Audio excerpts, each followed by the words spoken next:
오늘 말씀은 에스겔 8장입니다. 에스겔 8장 1절부터 18절에 있는 말씀.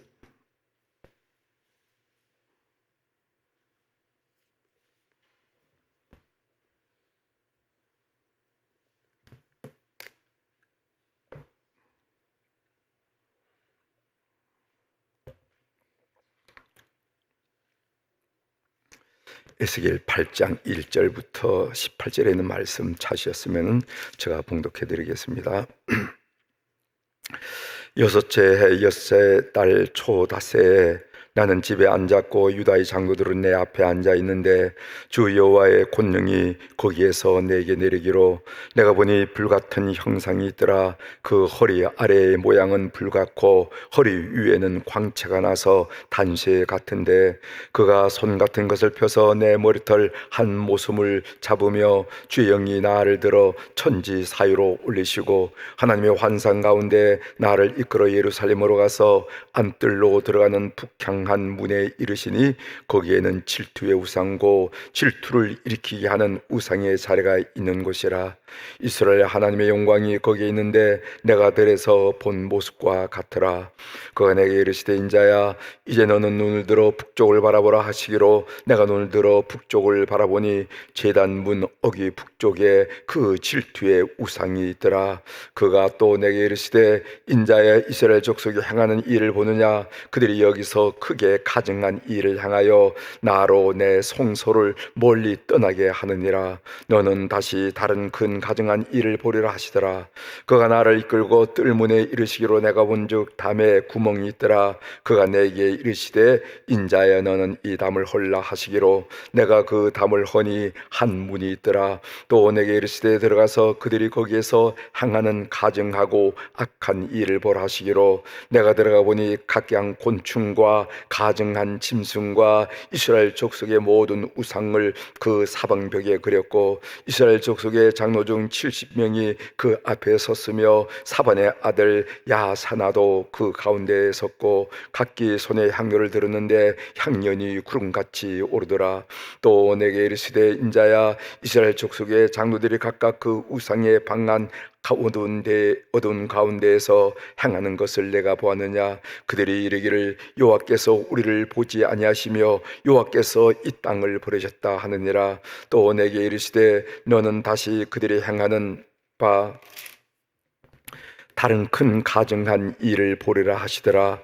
그가 또 나를 데리고 여호와의 전으로 들어가던 북문에 이르기로 보니 거기에 여인들이 앉아 단무스를 위하여 애곡하더라. 그가 또 내게 이르시되 인자야 네가 그것을 보았느냐. 너는 또 이보다 더 큰 가증한 일을 보리라 하시더라. 그가 또 나를 데리고 여호와의 성전 안뜰에 들어가시니라. 보라 여호와의 성전 문 곧 현관과 제단 사이에서 약 25명이 여호와의 성전을 등지고 낯을 동쪽으로 향하여 동쪽 태양에게 예배하더라. 또 내게 이르시되 인자야 내게 보았느냐. 유다 족속이 여기에서 행한 가증한 일을 적다 하겠느냐. 그들이 그 땅을 폭향으로 채우고 또다시 내 노염을 일으키며 심지어 나뭇가지를 그 코에 두었느니라. 그러므로 나도 분노로 갚아 불쌍히 여기지 아니하며 긍휼을 베풀지도 아니하리니 그들이 큰 소리로 내 귀에 부르짖을지라도 내가 듣지 아니하리라.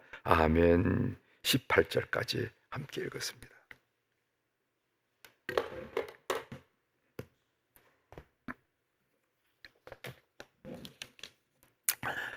날씨가 연일 덥죠?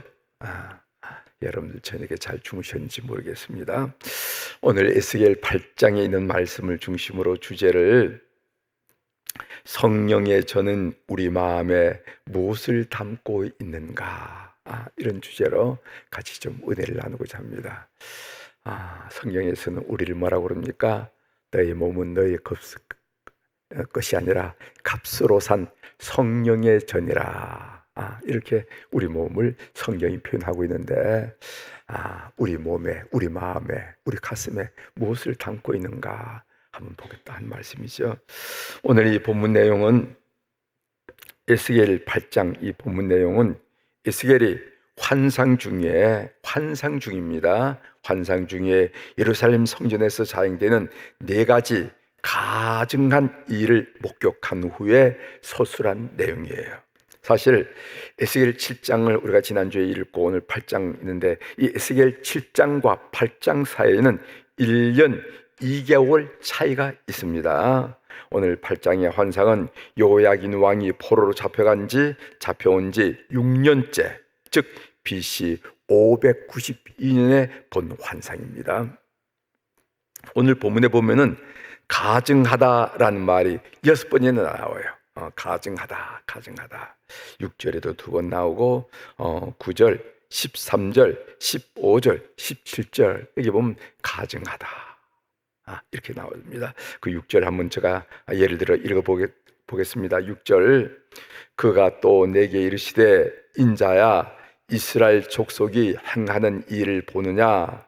그들이 여기에서 크게 가증한 일을 향하여 나로 내 성소를 멀리 떠나게 하느니라. 너는 다시 다른 큰 가증한 일을 보리라 하시더라. 그래서 가증하다라는 것은 주로 우상 숭배와 관련해서 쓰이는 성경의 단어로서 하나님 보시기에 역겨운 것 혹은 혐오스러운 것, 이렇게 그 가정이라 의미를 살펴볼 수가 있습니다. 하나님 보시기에 참 역겹다, 혐오스럽다, 이럴 때 가증하다, 이런 표현을 사용한다는 것입니다. 그렇다면은 왜 하나님은 이스라엘을 가증하다고 이렇게 말했는가? 그것은 하나님을 예배해야 할 예루살렘 성전에 우상을 가득 채웠기 때문입니다. 그 우상을 지금 에스겔이 환상으로 보고 있는 거죠. 여기 에스겔이 본 그 네 가지 가증한 일이 있는데 그 이야기가 오늘 본문의 전부를 차지합니다. 먼저 보도록 하겠습니다. 첫 번째 가증한 일은 질투의 우상 이야기가 나와요. 5절과 6절에 나온 이야기죠. 질투의 우상, 질투를 일어나게 하는 우상. 그러니까 하나님께서 그 우상을 보면은 질투가 일어난다. 이 질투가 일어난다 하는 말은 하나님이 자기 백성을 사랑하기 때문에 질투가 일어나는 겁니다. 질투는 그냥 일어나는 것이 아니라 사랑하기 때문에 일어나는 감정이죠. 그 질투를 일어나게 하는 우상이 누군가? 바로 바알과 아세라 목상입니다. 여러분, 열왕기하 21장 7절에 보면은 므낫세 왕이 가증한 일을 행하는데 거기에 이런 표현이 있어요. 또 자기가 만든 아로 새긴 아세라 목상을 성전에 세웠더라. 이 므낫세 왕이 성전에다가 무슨 짓을 했냐면은 자기가 만든 아로 새긴 아세라 목상을 성전에 세웠더라 하는 말을 열왕기하 21장 7절에서 우리가 발견할 수 있습니다. 그래서 이런 일들이 바로 하나님으로 하여금 역겹게 했다 하는 거죠. 두 번째, 이어서 7절부터 13절에 보면은요, 우상의 그림들이 성전에 있다. 그러니까 성전에 벼니까 성전 벽에 우상의 그림들이 쭉, 이것은요 애굽의 우상들을 말하는 겁니다. 거기 보면 애굽에 보면 개구리, 풍뎅이, 메뚜기, 악어, 모든 그 동물들이 다 우상이 아닙니까? 10가지 재앙이 그걸 말하는 거 아니겠어요? 하나님께서 출애굽시킬 때 10가지 재앙을 했는데 그 10가지 재앙은 뭔가? 그것은 그 당시 애굽 백성들이 섬겼던 그 태산과 하나님이신이 싸운 거예요. 싸워서 이겼다는 겁니다. 그 10가지 재앙에 나타났던 각가지 동물들, 바알이 이런 것들이 쭉 예루살렘 성전에 다 새겨져 있다는 겁니다.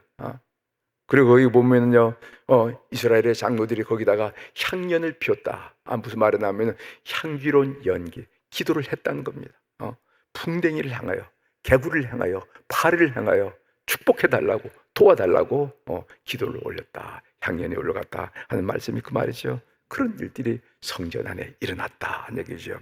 세 번째로는 단무수 우상이 있다는 겁니다. 14절부터 15절에 나오죠. 제가 14절을 말씀을 읽어드리겠습니다. 그가 또 나를 데리고 여호와의 존으로 들어가는 북문에 이르시기로 보니 거기에 여인들이 앉아 단무스를 위하여 애곡하더라. 여기 이 단무스는요, 아카디아의 고대신, 지금 말하면은 바벨론의 고대신입니다. 이 아카디아는 이 아슈타르의 남편이자 바알처럼 풍요와 비를 관장하는 그런 신이 바로 단무스 신입니다. 이 신이 가을에 죽었어요. 가을에 죽자 아슈트르, 그 부인 신인 아슈트르가 애곡했는데 이것이 바로 봄철 풍요를 기원하는 의식이 됐습니다. 여러분, 우리가 이른비 늦은비 생각하면 되죠. 이른비는 언제 나옵니까? 가을철에. 그러니까 밀과 보리를 뿌릴 때 이른비가 나오고, 그리고 또 봄철에 늦은 비가 뿌려지면서 알곡을 결실을 자라게 하는 건데, 풍요롭게 하려고 그러면 가을에 비가 넉넉하게 와야 된다는 거죠. 그런데 이 단무수가 가을에 죽었어요. 그러니까 이스라엘 백성의 유다의 여인들이 이 의식을 따르면서 애곡하고 있더라. 이 애곡이란 말은 뭐냐면은 이 단무수의 죽음을 아슈타로가 애곡하듯이 그렇게 애곡해야 하늘에서 비를 많이 내리고, 그 비를 많이 내려야 이제 밀과 보리를 많이 뿌릴 수가 있고, 이것이 결국 봄의 풍요를 가져오는 것이다 하는 그런 의미죠. 그래서 그 단무수 우상을 위해서 애곡하더라 한 얘기입니다. 그 다음에 네 번째로 태양 숭배가 있죠. 16절부터 18절까지 나오는 것이 태양 숭배입니다.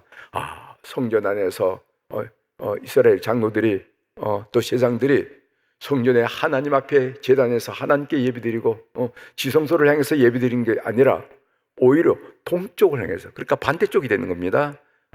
반대쪽을 향해서, 태양을 향해서 예배를 드리다는 겁니다. 이 태양은 뭡니까? 애굽의 태양신 라를 말하는 거죠. 라. 태양을 향해서 예배를 드리고 있다는 겁니다. 성전 안에서 하나님께 예배 드리는 것이 아니라 오히려 몸을 돌려서 태양을 향해서 예배를 드리더라. 이런 모든 일들이 하나님으로 가증스럽게 여겼던 일이라는 것이죠. 하나님은 언약 백성인 이스라엘이 가나안 땅에 들어가서 그 땅에서 선한 영향력을 미치기를 기대했어요. 그런데 이스라엘 백성들은 오히려 가나안의 우상 문화에 영향을 받고 있어요. 너 세상에 영향력을 미치라 하고 하나님이 선택하고, 그리고 하나님이 언약 백성으로 세워줬는데 오히려 세상의 물결에 영향을 그대로 받고 있다는. 그러므로 이런 이스라엘을 향해서 하나님이 진노하지 않을 수가 없습니다. 그래서 18절에 마지막에 이렇게 말씀하시죠. 그러므로 나도 분노로 갚아 불쌍히 여기지 아니하며 긍휼을 베풀지도 아니하리니 그들이 큰 소리로 내 귀에 부르짖을지라도 내가 듣지 아니하리라. 이렇게 하나님의 진노를 우리들에게 보여주고 있습니다. 이 내용인데 삶의 적용으로 좀 말씀을 좀 드리도록 하겠습니다. 이 예루살렘 성전 안의 모습, 네 가지 가정한 모습이 우리가 오늘 에스겔 18장에서 우리 봤잖아요. 이 성전의 모습은 성령의 전인 우리의 마음 모습이 아닐까, 이런 생각이 불현듯 들었습니다. 본문을 읽으면서 지금 에스겔의 그 환상으로 예루살렘 성전에 대한 이야기를 하고 있는데 이게 오늘 우리의 마음자리에 있는 것들이 아닌가. 여러분, 고린도서 6장 19절에 이런 말씀이 있습니다. 너의 몸은 너희가 하나님께로부터 받은 바 너희 가운데 계신 성령의 전인 줄을 알지 못하느냐. 그러니까 우리의 몸은 성령이 계시는 성령의 전이라는 건, 우리 몸은.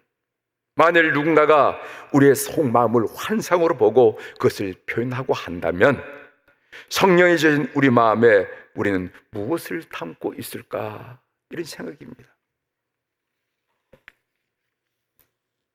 예전에 여러분 혹시 신앙생활 하면서 투시의 영을 받았다 하는 그런 이야기를 들은 적이 있으시죠? 투시의 영. 그것은 뭐냐면, 이 투시의 영이라는 게 뭐냐면은, 나는 그런 영을 받아보지 않아서 잘 모르겠는데 이렇게 보면은 그 상대편의 이 속마음을 다 아는, 투시한다는 거죠. 다 아는 그런 은사라는 거예요. 여러분들이 신앙생활 하면서 그런 얘기를 들어보요. 어느 목사님이 이 투시의 영을 받았다는 거죠. 어느 목사님이. 그런데 교인들이 볼 거 아닙니까? 에? 교인들이 마음이 보일 거 아닙니까? 그래서 어떻게 했는지 아십니까? 이 목사님이 하나님 이 투시형을 걷어가 주십시오 그랬다는 거죠. 예? 도저히 교우들의 마음을 보고 목회를 못하겠다라는 거죠. 그래서 이 영을 걷어가 주십시오 이렇게 고백했다 한 얘기를 들은 적이 있습니다. 따라서 예루살렘 성전이 하나님의 진노 아래 있듯이 우리도 하나님의 진노 아래 있는 처지가 아니겠는가, 이런 생각을 어제 이 말씀을 보면서 생각을 했습니다. 오늘 이 새벽에 성령께서 우리 마음을 밝게 비춰주셔서 내 마음속에 있는 더럽고 어리석고 잘못되고 이런 모든 것을 우리가 보게 하셔서 예수님의 보혈로 청결하게 해달라는 그런 기도가 있는 이 새벽이 되기를 주의 이름으로 부탁을 드립니다. 늘 말씀드린 말씀이지만은 성도란 게 뭔가? 성도라는 것은 다르게 살기로 결심한 사람이에요. 성도, 저도, 여러분들도 다르게 살기로 결심한. 그럼 다르게 산다는 말이 무슨 말인가? 가난하게 살아야 된다? 그 말이 아니에요. 저 산속에 요즘 TV에 나오는 자연인처럼 살라는 말인가? 그 말도 아니에요.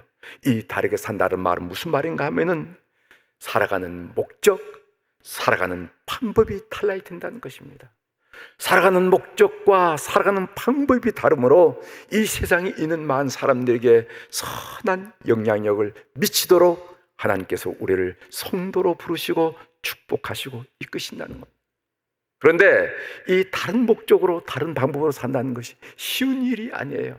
여러분들이 살아봐서 알겠지만은 이 세상과 다른 하나님이 원하시는 삶의 목적과 다르게 사는 것이 너무너무 어렵다는 것을 느낍니다.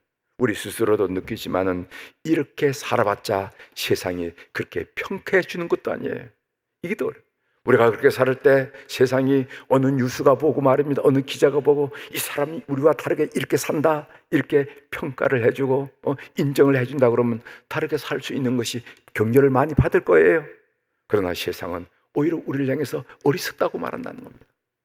오늘 우리가 다른 목표를 가지고 다르게 살 때 우리가 바라보는 것은 하나님밖에 없어요. 하나님의 평가, 하나님의 칭찬, 하나님의 상급만이 소중하다는 것을 인식하지 않으면 우리가 다르게 살 체간이 없다는 것입니다. 그래서 우리가 성도라는 것은 다르게 살기로 결심했다고 얘기하지만 이 말이 쉬운 말이 아니다 하는 것을 다시 한번 생각하면서 오늘 이 새벽에 다르게 살기로 산 우리 마음속에 이런 것이 있어서는 되겠습니까? 하면서 여러분들의 가슴을, 마음을 살피는 이 새벽이 되기를 주의 이름으로 부탁을 드립니다. 기도하시겠습니다.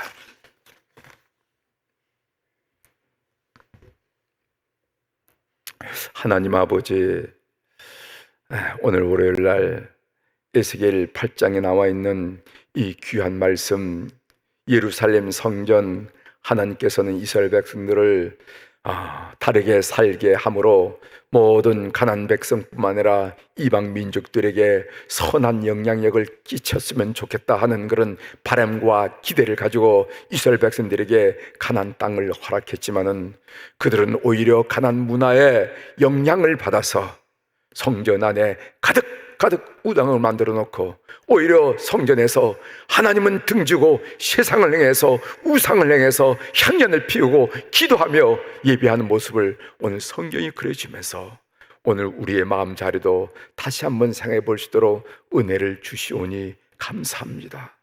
성령님, 오늘 우리 마음자리를 살펴주시고 밝히 비춰주셔서 우리의 어리석음, 우리의 잘못된 거, 우리의 거짓됨 다 드러나게 하시고 그 모든 잘못된 것 주님 앞에 고백할 때 예수 그리스도의 보혈로 청결하게 돼서 우리의 마음 성전은 깨끗하고 성결하고 청결하여 성령님이 계시기에 부족함이 없는 자리가 될 수 있도록 이 새벽에 우리 모두를 축복하여 주옵소서. 하나님, 오늘 또 우리 사랑 교우들이 참으로 어려운 가운데 귀한 물질 주님 앞에 올려드리며 이 제단을 풍성하게 하시오니 감사를 드립니다. 이름들을 통촉하여 주시고 사연들을 주님 통촉하여 주셔서 하나님, 인생 살아가는 걸음걸음마다 우리 주님이 개입하시고, 우리 주님이 간섭하시고, 우리 주님이 붙드시고, 우리 주님이 역사하심으로 말미암아 하나님의 사람임을 어느 자리 어디 있든지 드러낼 수 있도록 은총을 베풀어 주옵소서. 우리의 손을 붙들어 주시고, 우리의 걸음과 동행하여 주시고, 우리 마음자리 가운데 함께하여 주셔서 마음의 근력이 예수님으로 말미암아 든든하고 강해져서 세상의 일에 흔들리지 않은 하나님의 사람들 다 될 수 있도록 이 헌금을 주께서 연락하여 주옵소서. 하나님, 오늘 월요일날 우리 교우들 가운데 특별히 환우들을 위하여 그들의 이름들, 그들의 상황들을 생각하면서 주님 앞에 기도할 수 있도록 은총을 베풀어 주셔서 감사합니다. 하나님, 어떤 분들은 질병으로 해서 그 육신이 녹아나고 그 마음이 힘들고 그 영혼이 힘든 경우도 있습니다. 긴 병에 참으로 많은 어려움을 겪는 우리 사랑하는 교우들, 오늘 또 성령께서 그들을 방문하여 주시옵소서. 그래서 그들 영혼, 지친 영혼이 다시 한번 회복되어 그 어려움 가운데 하나님의 사랑을 느끼고 하나님의 섬세한 손길을 느끼고 하나님의 그 부드러운 손길을 느끼는 그런 자리에 임할 수 있도록 은총을 베풀어 주옵소서. 그래서 그들 마음조차도 이제는 나약하고 절망적이고 포기하고 우려하는 것이 아니라 오히려 성령님으로 말미암아 하나님의 은혜를 기대하며 오히려 투병하며 하나님이 주시는 평안과 소망 가운데 가득 찰 수 있도록 도와주시고, 그들의 육체 또한 하나님의 섬세하고 자세한 손길로 하나님이 아시는 그런 나약하고 부족한 부분을 고치시고 채워주셔서 온전한 육체로 하나님께 영광 돌리는 은혜의 사건이 일어날 수 있도록 이번 그 질환을 주께서 붙드시고 역사하여 주시옵소서. 4개월마다 6개월마다 가서 진단을 받으면서 추적 치료를 받고 있는 우리 교우들도 있습니다. 시술을 받고 수술받고 회복하는 교우들도 있습니다. 하나님, 불편해서 이제 수술 날짜를 잡아놓고 하나님께 기도하는 교우들도 있습니다. 하나님, 일일이 살펴주셔서 그들의 상황을 우리 하나님이 가장 잘 아신 줄 믿사오니 성령께서 그들의 영혼을 만져주시고 그들의 심령을 만져주시고 그들의 육체를 만져주셔서 가정마다 심령마다 하나님이 살아계시는 신유와 치유의 역사를 경험하는 놀라운 일들이 일어나게 도와주시옵소서. 우리 주님 예전에 세상에 계실 때 안전뱅이를 일으키시고 맹인들을 보게 하시고 규모를 듣게 하시면서 문둥병자를 고치는 역사를 일으키지 않았습니까? 그 놀란 살아계신 역사, 하나님의 사심의 역사를 우리 온 교우들이 경험하도록 은혜를 베풀어 주옵소서. 오늘 또 하늘의 주권과 땅의 주권을 가진 우리 주님의 권세 있는 이름으로 이 시간 선포합니다. 내 영혼이 잘된같이 범사가 잘되고 강건한 축복을 이 폭염 중에서도 온 교우들이 누리게 도와주시옵소서. 감사드리며 예수님의 이름으로 축복하며 기도 올려옵나이다. 아멘. 하늘에 계신 우리 아버지시여, 이름이 거룩히 여김을 받으시오며 나라가 임하시오며 뜻이 하늘에서 이루어진 것 같이 땅에서도 이루어지이다. 오늘 우리에게 일용할 양식을 주시옵고 우리가 우리에게 죄 지은 자를 사여 준 것 같이 우리 죄를 사여 주시옵고 우리를 시험에 들게 하지 마시옵고 다만 악에서 구하시옵소서. 나라와 권세와 영광이 함께 영원히 있사옵나이다. 아멘.